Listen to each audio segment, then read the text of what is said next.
Welcome to Nature's Classroom. Today we will explore how bryophytes are classified and what are their unique characteristics. As you already know, bryophytes are non-vascular plants having no true roots, stems and leaves. They are classified into mosses, liverworts and hornworts. First, let's have a look on liverworts. Liverworts belong to class Hepaticopsida. The name of this class is derived from a Latin word hepatica, which means liver. So the members of this class are commonly known as liverworts. For example, Brixia, Markensia and Palea. Liverworts grow in moist, shady habitats. Their plant body can be thalloid or foliose. Thalloid is dorsiventral, lobed and dichotomously branched. In foliose forms, leaves are lobed without midrib and dorsiventral and are arranged in 2 to 3 rows on the axis. Rhizoids are simple, unicellular and branched, used for anchorage. Sex organs are borne dorsally embedded in the gametophyte. The sporophyte is made up of only capsule in Brixia or foot seta and capsule in Markensia. The columella is absent in the capsule. Liverworts reproduce both asexually and sexually. Asexual reproduction takes place by fragmentation or by the formation of gamma. Gamma are produced inside the gamma cups. These are asexual buds which are green and multicellular. The gamma cup develops into a new plant after detaching from the parent plant. During sexual reproduction, sex organs, Antheridia and Archegonia may be present on the same or different thalli. They produce eggs and sperms.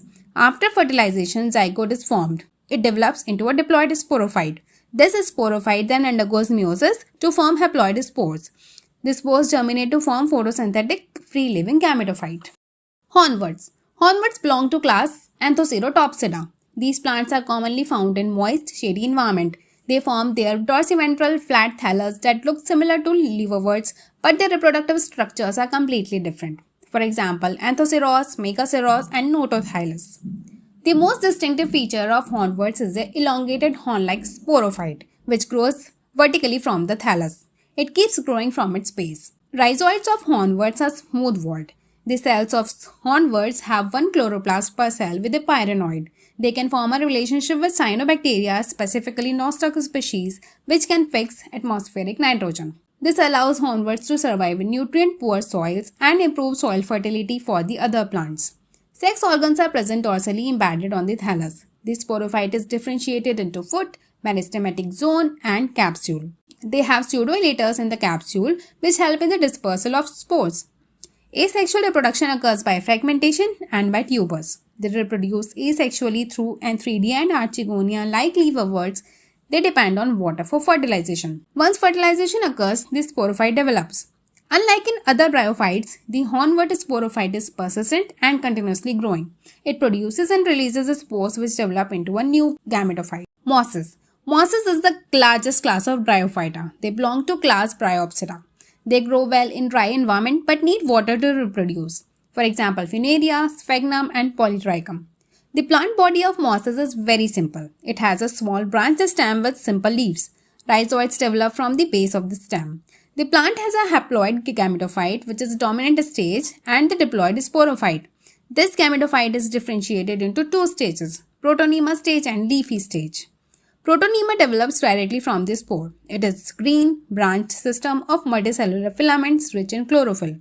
Second stage is leafy stage, which develops from the secondary protonema as a lateral bud. It is made up of a stem as an axis and leaves without midribs. Sex organs are borne apically on the stem. Rhizoids are multicellular. Moss sporophytes are stalked and have a capsule at the top that releases spores. It is differentiated into foot, seta and capsule. Elaters are absent and columella is present in mosses.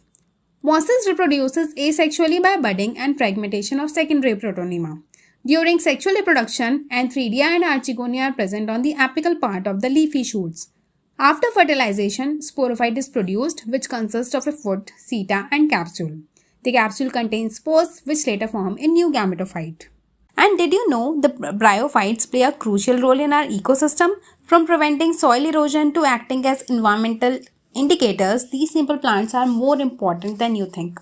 Let's explore their significance. Bryophytes break down rocks into soil. Mosses store water like a sponge. Sphagnum bogs trap large amount of carbon, slowing climate change. Bryophytes absorb heavy metals and toxins, making them great environmental monitors. They may be small, but they bridge the gap between aquatic algae and towering trees. If you found this video helpful, hit the like button, subscribe, and drop a comment on your favorite bryophyte. Also, stay tuned for our next video where we explore ferns.